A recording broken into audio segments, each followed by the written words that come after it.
Oi pessoal, boa noite. Eu volto aqui para falar mais um pouco. Quando que a gente imaginava, né, passar por uma situação como essa?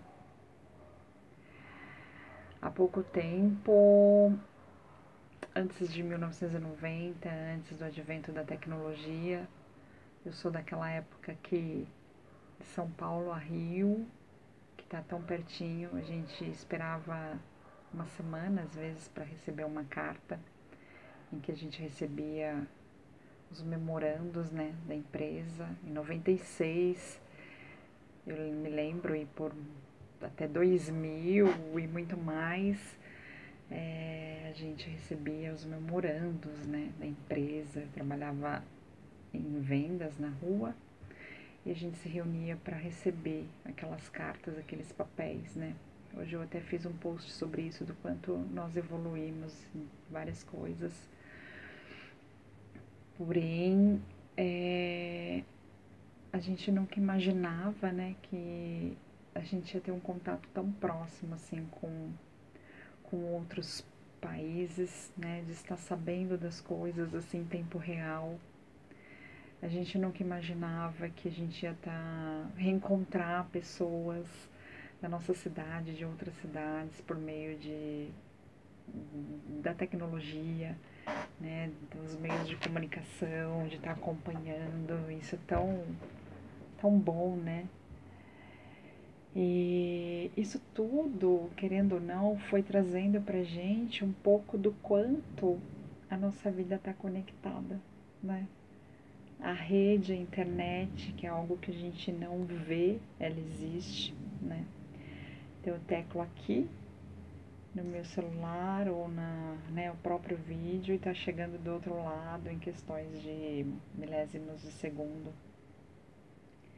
E agora a gente também vendo o quanto a gente está conectado um com o outro, né? Em termos de energia, a gente pode pensar assim, o vírus está se transmitindo porque alguém veio de outro país e chegou aqui, né? Mas, ok, tem essa questão física, sim, da transmissão do vírus, mas tem também outras questões, né, energéticas às vezes as pessoas, até pouco tempo, tudo isso era chamado de misticismo, né? Só há 18 anos que eu tô, ou até mais, que eu acredito nessas questões energéticas, espirituais, que eu vivencio isso. E cada vez mais a gente tem a ciência, que bom, provando, né? Na medicina, na neurociência, a física quântica provando o quanto a psicossomática, né, o quanto essas questões emocionais, né, energéticas influenciam no todo, né? E o quanto a gente precisa nesse momento, né, o momento da gente resgatar mesmo a nossa humanidade, né?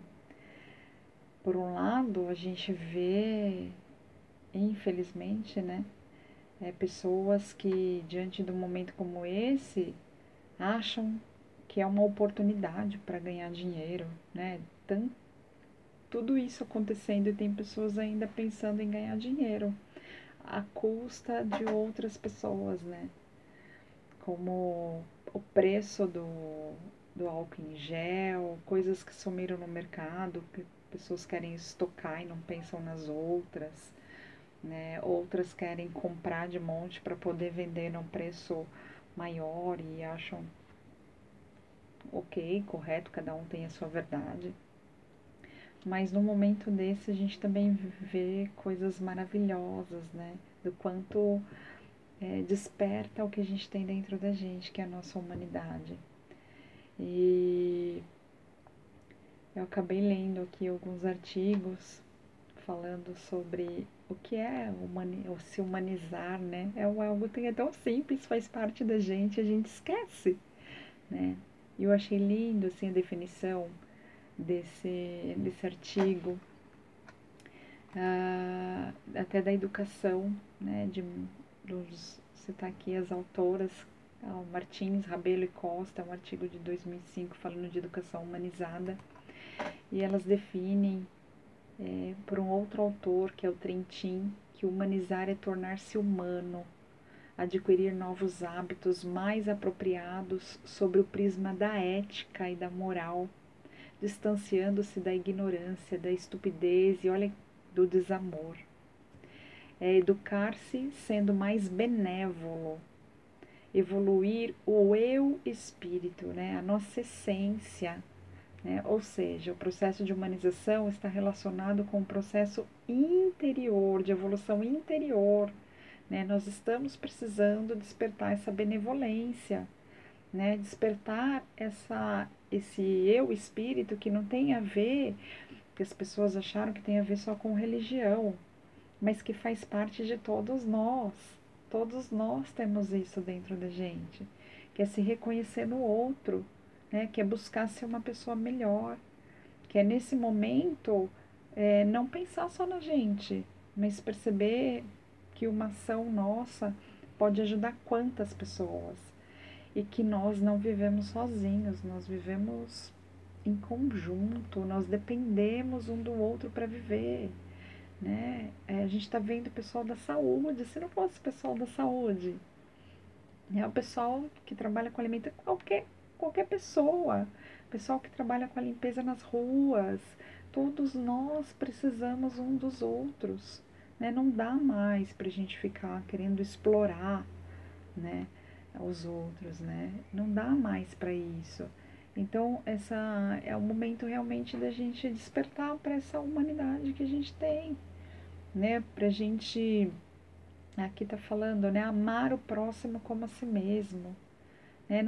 Isso não quer dizer que a gente tem que ser bonzinho ou seguir alguma regra mecânica, como as autoras estão falando aqui, né? Para tirar proveito do próprio, mas para agir naturalmente, de acordo com a nossa essência, a nossa espontaneidade, né? Sentir-se, se colocar no lugar do outro, né? Não apenas sentir, mas ter a consciência de que nós somos iguais, né? Todos nós temos medos e aspirações, todos nós temos defeitos e temos qualidades, todos nós temos fraquezas e temos potencialidades.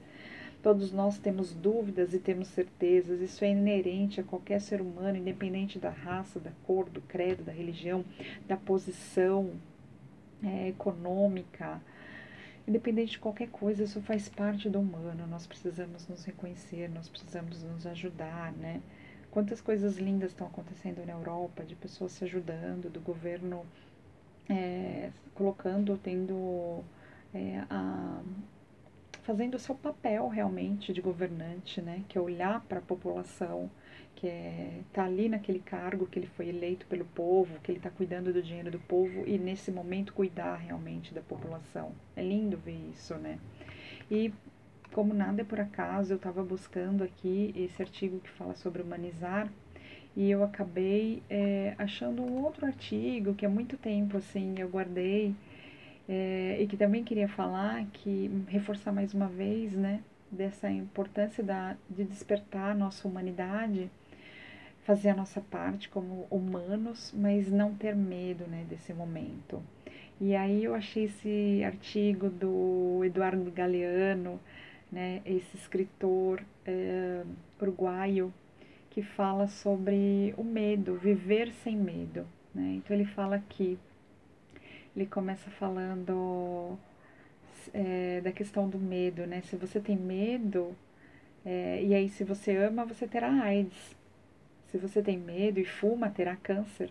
Se você tem medo e respira, será contaminado. Se você tem medo e bebe, terá acidentes.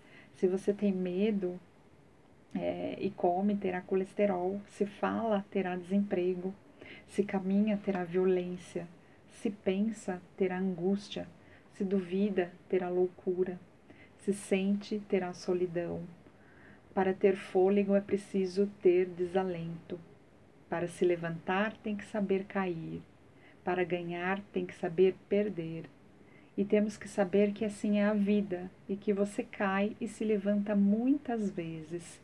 Alguns caem e não se levantam nunca mais. Geralmente são os mais sensíveis, os mais fáceis de se machucar. As pessoas que mais dor sentem ao viver são os mais sensíveis, são os mais vulneráveis. Em contrapartida, esses que se dedicam a atormentar a humanidade têm vida longuíssima, não morrem nunca, porque não tem uma glândula que na verdade é bem rara, que se chama consciência, aquela que nos atormenta pelas noites. Acho que o exercício de solidariedade, quando se pratica de verdade no dia a dia, é também um exercício de humildade que ensina você a se reconhecer nos outros e a reconhecer a grandeza escondida nas coisas pequeninas, o que implica denunciar a falsa grandeza nas coisas grandiosas. Então, muita gratidão a Galiano, muita gratidão a essas autoras, muita gratidão a todos e que a gente tenha cada vez mais a consciência do quanto humano nós somos. Boa noite.